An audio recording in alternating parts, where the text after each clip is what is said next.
Hello everyone, welcome back to my channel. This is CA Session Agarwal, your law faculty for CA and CS subjects. तो हमने SBEC में already last 4 chapters कर लिए हैं, वो आप पहले जाके प्लेलिस्ट में देख सकते हैं, उनका रिवीजन हमने कर लिया है। आज हम करेंगे चैप्टर नंबर 5। ये नोट्स आपको मेरे टेलीग्राम चैनल पे मिल जाएंगे, ये चैप्टर वाइज नोट्स मिलेंगे क्योंकि जैसे जैसे मैं बनाते जा रही हूँ वैसे वैसे मैं अपलोड करते जा रही हूँ। तो please make good use of it and अपने फ्रेंड्स के साथ भी शेयर करिए एंड आई होप आपकी प्रिपरेशन अच्छी चल रही हो। So yes, let's get started. तो chapter number 5 is about formation of LLP कि LLP में क्या फीचर्स होते हैं, क्या एडवांटेजेस डिसएडवांटेजेस होते हैं, किस एक्ट से गवर्न होता है लिमिटेड लाइबिलिटी पार्टनरशिप, ये सब हम पढ़ेंगे chapter number 5 which is formation of LLP।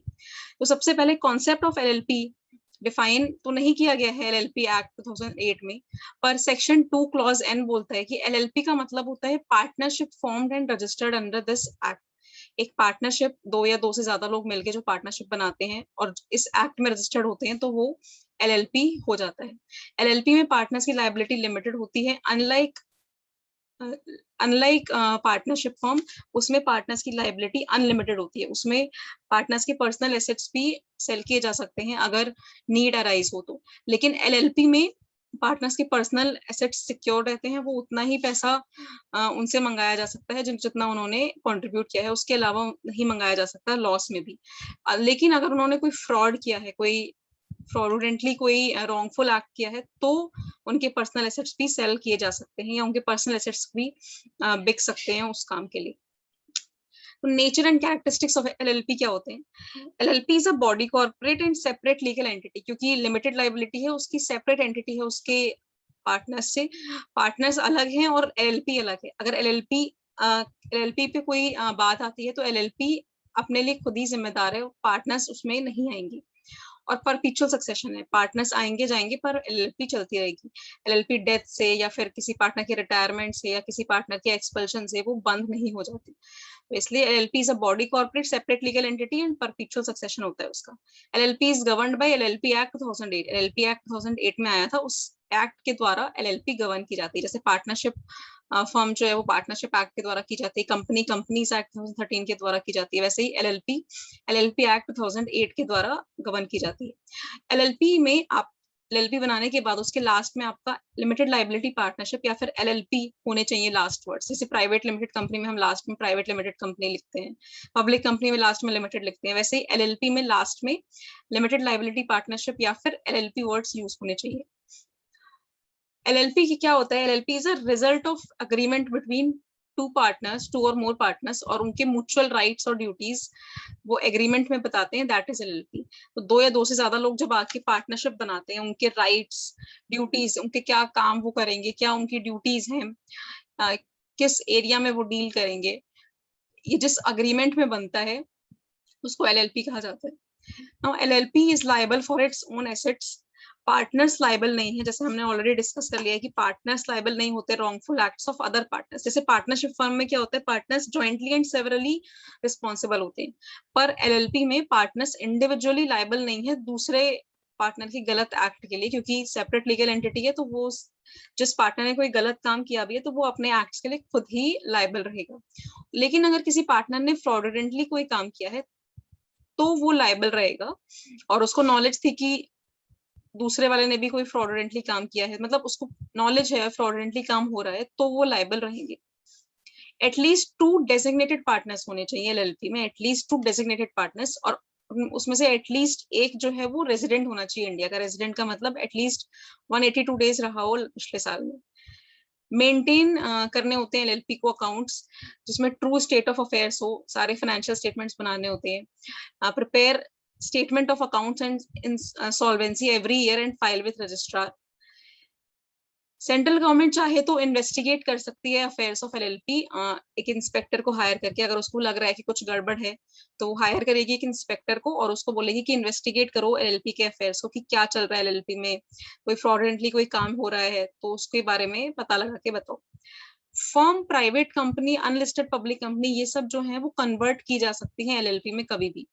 Firm हो गए, प्राइवेट कंपनी हो गए, अनलिस्टेड पब्लिक कंपनी हो गए, ये सब LLP में कभी भी कन्वर्ट किए जा सकते हैं। LLP कभी भी वाउंड अप हो सकती है आइदर वॉलंटरी और बाय ट्रिब्यूनल। अगर खुद से भी पार्टनर्स चाहें तो वो बंद कर सकते हैं, और बाय ट्रिब्यूनल अगर कोर्ट का ऑर्डर आया है कि एलएलपी को बंद करना है, तो तब भी एलएलपी बंद हो सकती है।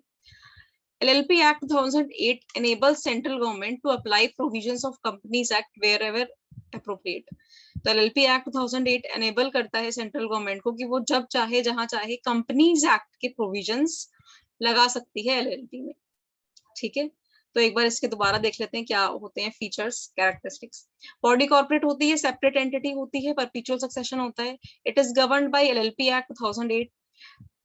आपको लास्ट में एलएलपी या फिर लिमिटेड लाइबिलिटी पार्टनरशिप लगाना है एलएलपी के नेम में। LLP is a result of agreement between 2 और मोर पार्टनर्स, जिसमें उनके राइट्स, ड्यूटीज, रिस्पॉन्सिबिलिटीज ये सब बताए जाते हैं कि क्या पार्टनर्स के राइट्स होंगे, ड्यूटीज होंगे, रिस्पॉन्सिबिलिटीज होंगे। एलएलपी लायबल होती है अपने एसेट्स के लिए। एक पार्टनर दूसरे पार्टनर के रॉन्गफुल एक्ट के लिए लायबल नहीं है, लेकिन अगर उसे नॉलेज है कि फ्रॉडुलेंटली कुछ काम हो रहा है तो वो लायबल हो जाएंगे। एटलीस्ट 2 डेजिग्नेटेड पार्टनर्स होने चाहिए, उनमें से एक जो है वो रेजिडेंट होना चाहिए इंडिया का। मेंटेन करने हैं accounts to show true state of affairs. आपको true and fair state of affairs दिखाने हैं अपने एलएलपी के। उसके लिए आप प्रिपेयर करोगे statement of account, solvency every year और फाइल करोगे रजिस्ट्रार के साथ। सेंट्रल गवर्नमेंट चाहे तो कभी भी इन्वेस्टिगेट कर सकती है affairs of LLP. Firm, private company, unlisted public company can convert to LLP. LLP can be wound up either voluntary or by tribunal. LLP Act 2008 enables central government कि वो जब चाहे जहां चाहे कंपनीज एक्ट के प्रोविजंस यहाँ पे लगा सकती है। ये हमारे थे फीचर्स या फिर कैरेक्टरिस्टिक्स ऑफ LLP। अब एडवांटेजेस क्या हैं LLP के? तो LLP के एडवांटेजेस यही है कि वो इजी टू फॉर्म है, बहुत इजीली बन जाती है, अनलाइक कंपनीज एक्ट जिसमें बहुत सारे फॉर्मेलिटीज करने पड़ते हैं। तो LLP is very easy to form as compare to companies. Limited liability of partners है, पार्टनर्स के खुद के पर्सनल एसेट्स नहीं बेचे जाएंगे, सिर्फ पार्टनर्स जितना लायबल है उतने ही लायबल रहेंगे। तो लिमिटेड लायबिलिटी है पार्टनर्स की। परपेचुअल सक्सेशन है, पार्टनर्स आएंगे, डेथ होगी उनकी या रिटायरमेंट होगा या एक्सपल्शन होगा तो भी वो एलएलपी चलती रहेगी, परपेचुअल सक्सेशन है। मैनेजमेंट जो है वो पार्टनर्स मैनेज करते हैं एलएलपी का। इजी ट्रांसफरेबिलिटी ऑफ ओनरशिप है, इजीली ट्रांसफर किया जा सकता है ओनरशिप को। इजी करना है एडमिट करना, किसी न्यू पार्टनर को एडमिट करना या फिर रिजाइन करना किसी पार्टनर का, या फिर ओनरशिप ट्रांसफर करना, ये सब बहुत ही इजी फॉर्मेलिटीज है यहाँ पे। टैक्सेशन में यहाँ पे डिविडेंड डिस्ट्रीब्यूशन टैक्स नहीं लगता। डिस्ट्रीब्यूटेड प्रॉफिट्स जो हैं पार्टनर्स के, वो पार्टनर्स के हैंड्स में टैक्सेबल नहीं होते। नो कंपल्सरी ऑडिट रिक्वायर्ड, इसमें कंपल्सरी ऑडिट की जरूरत नहीं है, तभी चाहिए होती है अगर, लेकिन ऑडिट तब कराना पड़ेगा अगर टर्नओवर एक्सीड कर रहा है 40 लाख से और कंट्रीब्यूशन एक्सीड कर रहा है 25 लाख से। बहुत ही कम कंप्लायंस रिक्वायरमेंट्स इसमें जरूरत होती है। इजी होता है, चीपर होता है than private limited company. Flexible agreement होता है और इजी टू वाइंड अप होती है। तो एडवांटेजेस क्या होते हैं एलएलपी के? इजी टू फॉर्म होती है, इजी टू वाइंड अप होती है, लिमिटेड लायबिलिटी होती है पार्टनर्स की, परपेचुअल सक्सेशन होता है, मैनेज जो करते हैं वो पार्टनर्स करते हैं, इजी ट्रांसफरेबिलिटी ऑफ ओनरशिप होती है, इजी टू एडमिट, लीव और ओनरशिप ऑफ ट्रांसफर होता है। Taxation no DDT is there, dividend distribution tax. Distributed profits partners के हाथ में टैक्सेबल नहीं होते। कंपल्सरी ऑडिट की जरूरत नहीं होती, कंपल्सरी ऑडिट की जरूरत नहीं होती, लेकिन तब जरूरत हो जाएगी अगर टर्नओवर एक्सीड कर रहा है 40 लाख से और कंट्रीब्यूशन एक्सीड कर रहा है 25 लाख से। फ्यूअर कंप्लायंस रिक्वायरमेंट्स चाहिए होते हैं as compare to private limited company. Easy है, चीपर है बनाना, फ्लेक्सिबल एग्रीमेंट है और इजी टू वाइंड अप है। नाउ डिसएडवांटेजेस क्या है? तो रिस्ट्रिक्टेड एक्सेस है कैपिटल मार्केट्स में, वो अपने शेयर्स को लिस्ट नहीं करा सकती। राइट्स ऑफ पार्टनर्स में one partner may have more rights than another.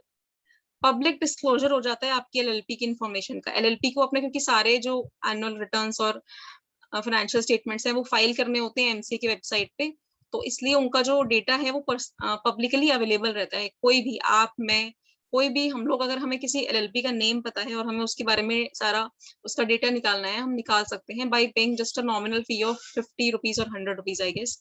तो ये देखिए आप सारा जो किसी भी किसी भी कंपनी का और किसी भी एलएलपी का डेटा निकाल सकते हैं। तो एलएलपी जो है उसका जो डेटा है वो पब्लिकली अवेलेबल रहता है, इसलिए पब्लिक डिस्क्लोजर है एलएलपी इंफॉर्मेशन का। तो ये डिसएडवांटेजेस हैं।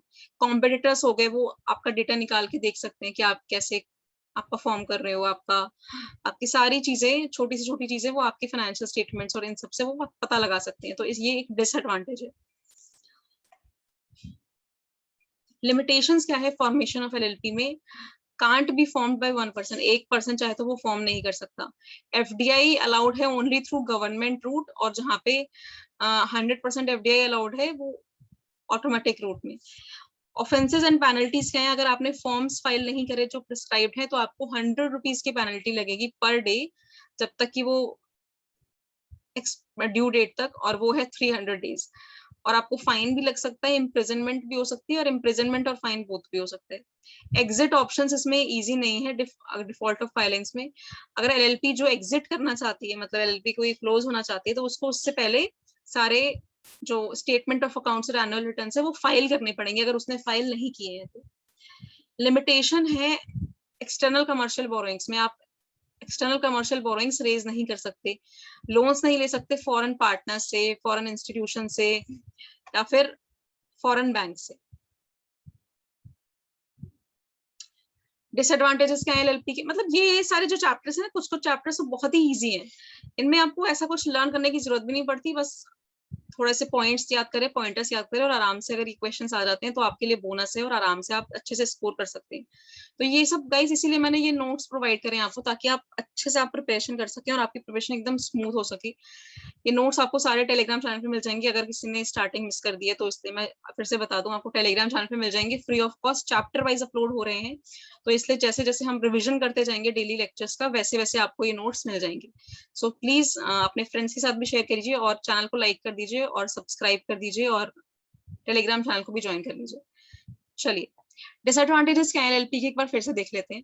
तो रेस्ट्रिक्टेड एक्सेस है कैपिटल मार्केट में, अपने शेयर्स को वो लिस्ट नहीं करा सकती। राइट्स ऑफ पार्टनर्स जो है वो, one partner may have more rights than another. Public disclosure of LLP information है, आपके सारे जो एनुअल रिटर्न्स हैं या फाइनेंशियल स्टेटमेंट्स हैं वो एलएलपी, वो रजिस्ट्रार ऑफ एलएलपीज में फाइल होते हैं एमसी की वेबसाइट पे, तो इसलिए वो कोई भी इंस्पेक्ट कर सकता है। Limitation है forming information of LLP. It cannot be formed by one person. FDI allowed through government route only where 100% FDI allowed is under automatic route.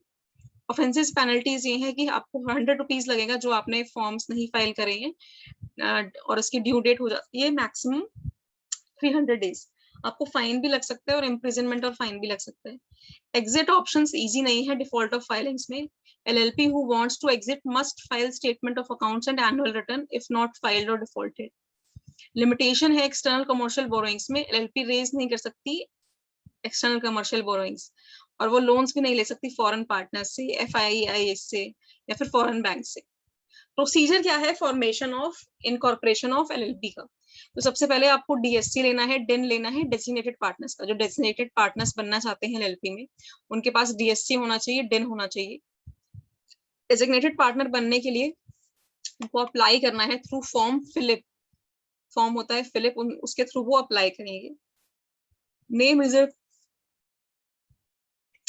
Reserve कर सकते हो आप LLP का, 2 वेज है रिजर्व करने की नेम। आप फाइल कर सकते हो application under form LLP run for availability and reservation, और आप प्रपोज कर सकते हो ई फॉर्म फिलिप में for incorporation of LLP। LLP run में कर सकते हो और ई फॉर्म फिलिप में भी कर सकते हो।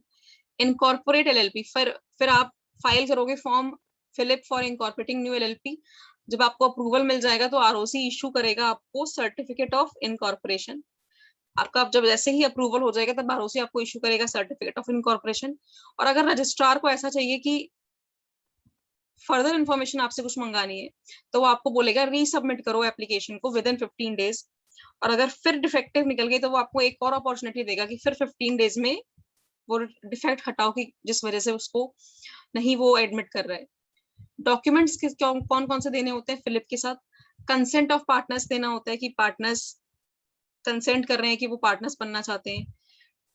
बॉडी कॉर्पोरेट्स पार्टनर्स अगर है तो उनको देना है CTC of board resolution. Proof of address देना है ऑफ रजिस्टर्ड ऑफिस का। सब्सक्राइबर शीट देनी है इंक्लूडिंग कंसेंट। डिटेल देनी है LLP की कंपनी की जिसमें पार्टनर, डायरेक्टेड पार्टनर या तो डायरेक्टर है या फिर पार्टनर है। कॉपी ऑफ अप्रूवल देना है obtained from any sectoral regulator in principle approval. Identity and address proof of individuals acting as partner and designated partners. List of main objects of LLP. Main objects देने हैं LLP के. अगर जो नाम आपने propose किया है वो रजिस्टर्ड ट्रेडमार्क है तो आपको एनओसी भी लगेगा जो रजिस्टर्ड ट्रेडमार्क है उसके ओनर से. एनओसी देना है foreign body corporate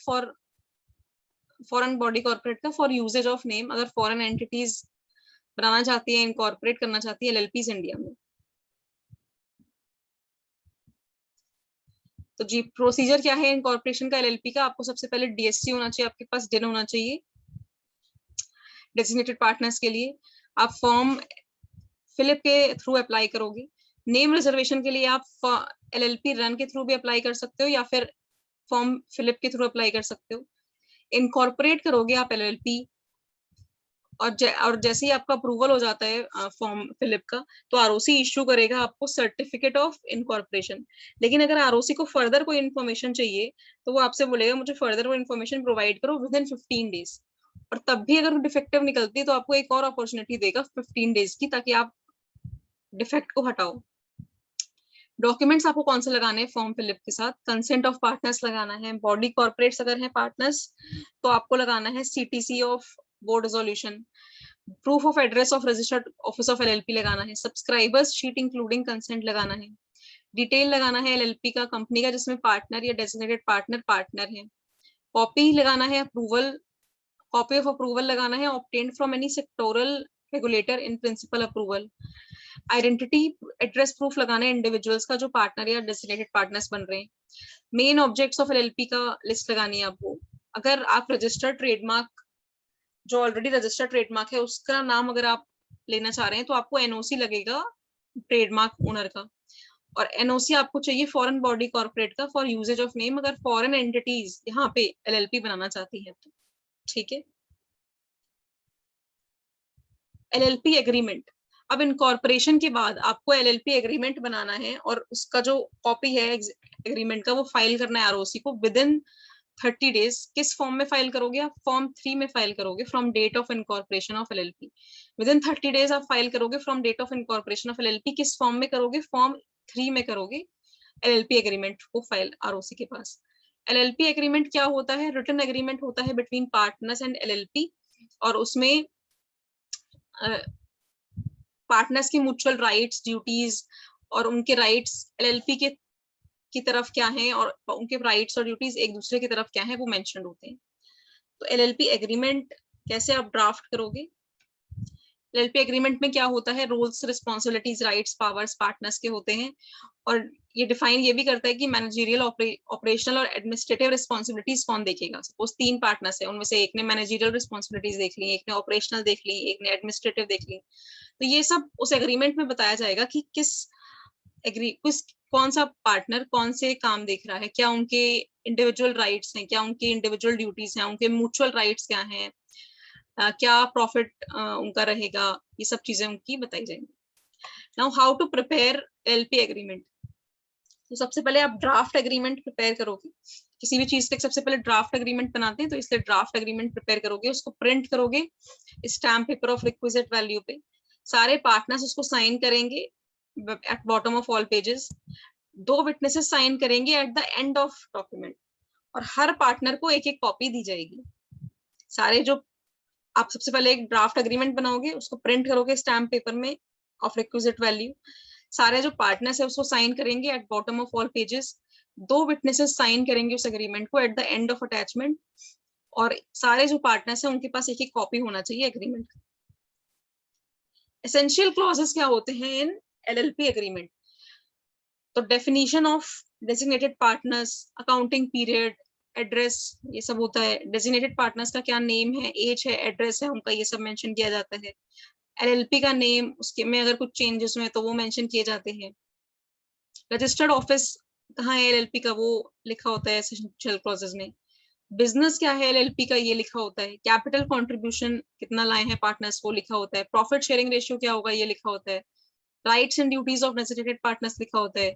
admission of partner, retirement, resignation and expulsion of partners ये सब लिखा होता है. Remuneration interest to be paid to partners, bank account, books of accounts and accounting year, meetings, indemnity, dispute resolution, term of LLP, winding up और general provisions, ये सब उसमें mention होते हैं। एलएलपी एग्रीमेंट में क्या क्या होता है? Definition of designated partners, accounting period, address, designated partners का name, age, address of each designated partner, name of LLP and changes to it, registered office LLP का, बिजनेस का, बिजनेस क्या है एलएलपी का, कैपिटल कंट्रीब्यूशन कितना लाए हैं partners, profit sharing ratio कितना होगा, राइट्स और ड्यूटीज क्या होंगे डेसिग्नेटेड पार्टनर्स की, एडमिट का कैसे करेंगे पार्टनर्स को, रिटायरमेंट, उनका expulsion, remuneration and interest to be paid to partners, bank account, books of accounts and accounting year, meetings, indemnity, dispute resolution, term of LLP and winding up and general provisions. Alteration to LLP agreement. आप alteration कर सकते हो क्या LLP agreement में? हाँ, कर सकते हैं। Alteration करने के लिए आपको पास करना पड़ेगा resolution approving revision and LLP agreement. आप form 3 फाइल करोगे रजिस्ट्रार के साथ within 30 days of amendment. Form 3 file करोगे आप रजिस्ट्रार के पास within 30 days of amendment in LLP agreement. और डॉक्यूमेंट्स उसमें कौन से फाइल करोगे फॉर्म 3 में? इनिशियल एलएलपी एग्रीमेंट फाइल करोगे, जो सबसे पहले जो ओरिजिनल एलएलपी एग्रीमेंट था वो फाइल करोगे, जो नया बना है ऑल्टर्ड एग्रीमेंट वो फाइल करोगे, और ऑप्शनल अटैचमेंट्स फाइल करोगे। तो आप एलएलपी एग्रीमेंट में कोई भी क्लॉज अगर आपको चेंज करना है या कोई रिवाइज करना है वो आप कर सकते हो। उसके लिए आपको फॉर्म 3 फाइल करना पड़ेगा with in 30 days of amendment. और आपको डॉक्यूमेंट्स कौन से लगेंगे? एलएलपी एग्रीमेंट जो ओरिजिनल है वो, सप्लीमेंट्री ऑल्टर्ड एग्रीमेंट जो आपने नया एग्रीमेंट बनाया है वो, या फिर एंड और लगेगा आपको ऑप्शनल अटैचमेंट्स। अगर चेंज होता है पार्टनर में या डेसिग्नेटेड पार्टनर में तो आपको फॉर्म 4 भी फाइल करना पड़ेगा। अगर पार्टनर में या फिर डेसिग्नेटेड पार्टनर में कोई चेंज होता है, मतलब 3 पार्टनर थे एबीसी, सी हट के डी आया, तो फिर इस केस में आपको फॉर्म 4 भी फाइल करना पड़ेगा फॉर्म 3 के साथ, क्योंकि चेंज हुआ है पार्टनर में। डॉक्यूमेंट्स कौन से लगाने होते हैं फॉर्म 4 के साथ? कंसेंट ऑफ पार्टनर लगाना होता है, एविडेंस ऑफ सेसेशन लगाना होता है कि इस पार्टनर की जो पार्टनरशिप है वो एंड हो चुकी है, उसका एविडेंस लगाना होता है, कंसेंट लगाना होता है पार्टनर्स का, एफिडेविट लगाना होता है, या फिर और any proof of change of name. If partner designated partner is company, copy of resolution of company to become partner in LLP, copy of resolution, authorisation letter mentioning name, address of an individual nominated as nominee partner. Documents कौन से लगाओगे form 4 के साथ? Consent of partners लगाओगे, evidence लगाओगे cessation का, affidavit और any proof of change of name लगाओगे। If partner designated partner is company, copy लगाओगे रेजोल्यूशन का to become partner in LLP, copy of resolution, authorisation letter mentioning name, address of individual nominated as nominee और partner के लगाओगे। अगर change करते हो name LLP का तो उसका क्या प्रोसीजर होगा? सेक्टर 19 में प्रोसीजर बताया हुआ है। अगर आप चेंज करते हो नेम का, रीजंस चेंज ऑफ नेम के कुछ भी हो सकते हैं, बिजनेस रिलेटेड हो सकते हैं, या फिर हो सकता है आपको सेंट्रल गवर्नमेंट ने बोला हो कि आप अपना नेम चेंज करिए। सेंट्रल गवर्नमेंट आपको बहुत केसेस में बोल देती है, अगर आपका नेम सिमिलर है ऑलरेडी किसी दूसरी एलएलपी से, तो सेंट्रल गवर्नमेंट आपको बोल देगी कि आपको नेम चेंज करना है। अगर आपने इस डायरेक्शन का कंप्लाई नहीं किया तो आपको पेनल्टी लग सकती है 5 लाख तक की फॉर बिजनेस, और 1 लाख लग जाएगी हर एक पार्टनर को।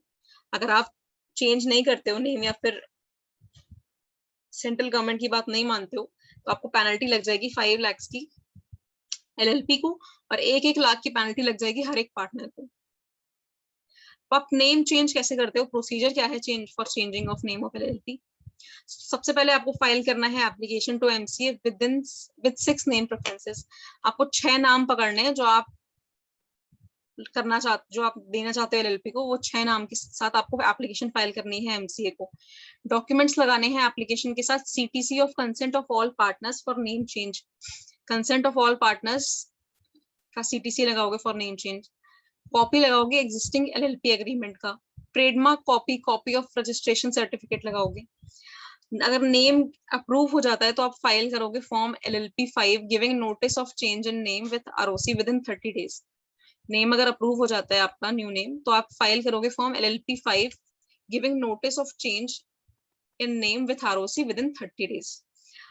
आरओसी अप्रूव भी कर सकता है, डिनाई भी कर सकता है नेम चेंज। अगर नाम अप्रूव हो जाता है तो आरओसी इशू करेगा सर्टिफिकेट, और न्यू नेम इफेक्टिव हो जाएगा आपका तब से जब से सर्टिफिकेट इशू हुआ है आपको। न्यू सर्टिफिकेट ऑफ रजिस्ट्रेशन और सप्लीमेंट्री एग्रीमेंट जो है वो आपको लेआउट करना है, mentioning changes in LLP agreement as result of name change. तो नेम चेंज करने के लिए आपको क्या करना है, फाइल करना है application with 6 name preferences to MCA.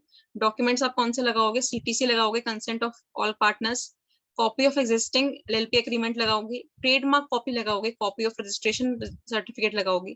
अगर नाम अप्रूव हो जाता है तो आप फॉर्म एलएलपी 5 में आप फाइल करोगे, giving notice of change in name with ROC with in 30 days. ROC में अप्रूव डिनाई नेम चेंज। अगर नाम अप्रूव हो जाता है तो आप आरओसी आपको इशू करेगा सर्टिफिकेट, और न्यू सर्टिफिकेट आपका और न्यू नेम आपका तब से इफेक्टिव होगा जब से वो डेट मेंशन्ड है सर्टिफिकेट में।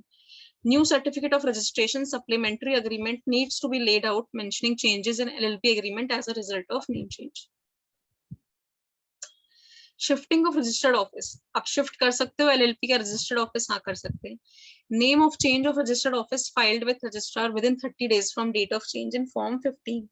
तो आपको फॉर्म 15 फाइल करना है आरओसी के पास within 30 days of name change. Documents आप कौन से लगाओगे, कंसेंट लेटर लगाओगे सारे डेजिग्नेटेड पार्टनर्स का, कंसेंट लेटर लगाओगे सारे सिक्योर्ड क्रेडिटर्स का, कॉपी ऑफ बोर्ड रेजोल्यूशन लगाओगे, कॉपी ऑफ एडवर्टीजमेंट लगाओगे, proof of new registered office address लगाओगे। तो क्या क्या लगाओगे फॉर्म 5 में, आप फॉर्म 5 में आप लगाओगे फॉर्म 15 में आप लगाओगे consent letter of all designated partners, consent letter of all secured creditors, copy of board resolution, copy of advertisement and proof of new registered office address। Checklist क्या है शिफ्ट करने की रजिस्टर्ड ऑफिस की, कुछ बातों का आपको ध्यान रखना है, वो क्या है। अगर आप देखो 3 केसेस होते हैं, या तो आप रजिस्टर्ड ऑफिस चेंज करो सेम ही स्टेट में और सेम ही रजिस्ट्रार के जुरिस्डिक्शन में, same state same jurisdiction of same registrar, या तो करो आप रजिस्टर्ड ऑफिस आप चेंज करोगे सेम स्टेट में पर one registrar to another registrar के जुरिस्डिक्शन में, या फिर आप ये कर सकते हो कि आप आरओ चेंज कर रहे हो from one state to another. तो ये 3 पॉसिबल केसेस होते हैं, इनमें देख लेते हैं क्या क्या जरूरत है चेकलिस्ट। तो रिजोल्यूशन चाहिए आपको, फर्स्ट केस में consent of all partners required, second में भी consent of all partners required, third में भी consent of all partners required. Secured creditors में आपको कंसेंट नहीं चाहिए फर्स्ट केस में, सेकंड केस में भी नहीं चाहिए, थर्ड केस में चाहिए। फॉर्म आपको कौन सा फाइल करना है, आपको फॉर्म 15 फाइल करना है, इसमें भी फॉर्म 15। पब्लिक नोटिस आपको फर्स्ट के 2 केसेस में देने की जरूरत नहीं है, पर लास्ट के केस में आपको एटलीस्ट 21 डेज का पब्लिक नोटिस देना है। टाइम लिमिट क्या है, within 30 days of resolution first 2 cases में, और लास्ट केस में आपको नोटिस के 30 डेज में आपको करना है। तो ये आप ऐसा टेबल की तरह लर्न कर सकते हो। एनुअल कंप्लायंसेस क्या होते हैं एलएलपी के, तो एलएलपी के 3 एनुअल कंप्लायंसेस होते हैं। एनुअल रिटर्न फाइल करना होता है उसको, स्टेटमेंट ऑफ अकाउंट्स और फाइनेंशियल स्टेटमेंट्स फाइल करने होते हैं, और इनकम टैक्स रिटर्न फाइल करना होता है। 3 मेजरली कंप्लायंसेस होते हैं एनुअल कंप्लायंसेस एलएलपी की। तो सबसे पहले देखते हैं एनुअल रिटर्न। तो एनुअल रिटर्न आप फाइल करते हो फॉर्म नंबर 11 में। 11 फॉर्म फाइल करते हो आप within 60 days of closure of financial year. Close हुआ फाइनेंशियल ईयर, जैसे 31 मार्च जिस भी ईयर का है, उसके 60 डेज यानी कि 30th मई में आपको फाइल करना है एनुअल रिटर्न एलएलपीस का। 30th May is the last date, due date. अगर एनुअल टर्नओवर आपका एक्सीड करता है 5 करोड़ से, या फिर आपका कैपिटल कंट्रीब्यूशन एक्सीड करता है 50 लाख से, तो जो एनुअल रिटर्न है आपकी वो अकम्पनीड होगी बाय प्रैक्टिसिंग कंपनी सेक्रेटरी। अगर आपका एनुअल टर्नओवर एक्सीड करता है 5 करोड़ से और कैपिटल कंट्रीब्यूशन एक्सीड करता है 50 लाख से, तो आपका जो रिटर्न है वो अकम्पनी होना चाहिए बाय प्रैक्टिसिंग कंपनी सेक्रेटरी। आप फाइल करते हो स्टेटमेंट ऑफ अकाउंट्स और फाइनेंशियल स्टेटमेंट्स इन फॉर्म 8 में, और आपको बिफोर 30th अक्टूबर फाइल करना पड़ता है हर साल। आप मेंटेन करते हो books of accounts double entry system में, प्रिपेयर करते हो statement of solvency accounts every year ending 31 March, और फाइल करते हो फॉर्म 8 में। October 30th is the due date for statement of accounts या फिर फाइनेंशियल स्टेटमेंट्स। अगर आपको अकाउंट्स आपके ऑडिट होंगे अगर आपका टर्नओवर एक्सीड करता है 40 लाख से और कंट्रीब्यूशन एक्सीड करता है 25 लाख से। टर्नओवर एक्सीड करता है 40 लाख से और कंट्रीब्यूशन एक्सीड करता है 25 लाख से, तो आपके जो अकाउंट्स हैं वो ऑडिट कराने पड़ेंगे आपको सीए से। पेनल्टी लग जाएगी, अगर ये नहीं करोगे तो आपको पेनल्टी लग जाएगी 100 पर डे की। अच्छा, अब इनकम टैक्स रिटर्न आपको कब तक फाइल करनी होती है? तो जो देखो, जिनको अपना अकाउंट्स ऑडिट कराने हैं उनको फाइल करनी होती है सितंबर 30 तक आईटीआर।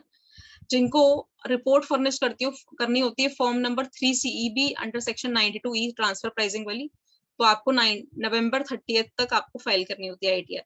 और इन दोनों केसेस में जो केस नहीं आए वो केसेस जाते हैं थर्ड केस में, और उसको फाइल करनी होती है जो बची हुई जो एलएलपीज हो गई उनको फाइल करनी होती है जुलाई 31 को। ठीक है, तो आपके मेजरली 3 कंप्लायंसेस हैं एनुअल कंप्लायंसेस एलएलपी के। एनुअल रिटर्न आपको फाइल करनी होती है फॉर्म नंबर 11 में within 60 days of closure of financial year, यानी कि 30th में उसका ड्यू डेट है। अगर एनुअल टर्नओवर एक्सीड करता है 5 करोड़ से और कैपिटल कंट्रीब्यूशन एक्सीड करता है 50 लाख से, तो आपकी जो रिटर्न है वो कंपनी होगी बाय पीसीएस। आप लोग जैसे यानी कि प्रैक्टिसिंग कंपनी सेक्रेटरी आप उसे कंपनी करोगे। Filing of statements of account और फाइनेंशियल स्टेटमेंट्स, अगर आपको मेंटेन करना है आपको मेंटेन करना पड़ेगा books of accounts in double entry system, और आपको फाइल करना होगा फॉर्म 8 आरओसी के पास बिफोर ऑन और बिफोर 30th अक्टूबर एवरी ईयर।